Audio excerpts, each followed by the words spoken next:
বিসমিল্লাহির রহমানির রহিম। দয়াময় পরম দয়ালু আল্লাহর নামে।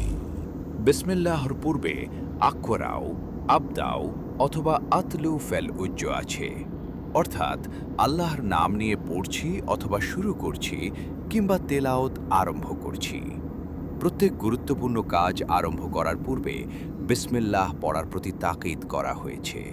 সুতরাং নির্দেশ করা হয়েছে যে খাওয়া, জাবেহ করা, উজু করা এবং সহবাস করার পূর্বে বিসমিল্লাহ পড়ো।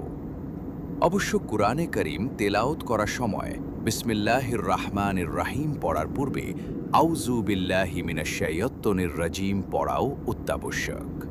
মহান আল্লাহ বলেছেন, অতএব যখন তুমি কুরআন পাঠ করবে তখন বিতাড়িত শয়তান থেকে আল্লাহর আশ্রয় প্রার্থনা করো। সূরা নাহল ১৬-৯৮ আয়াত।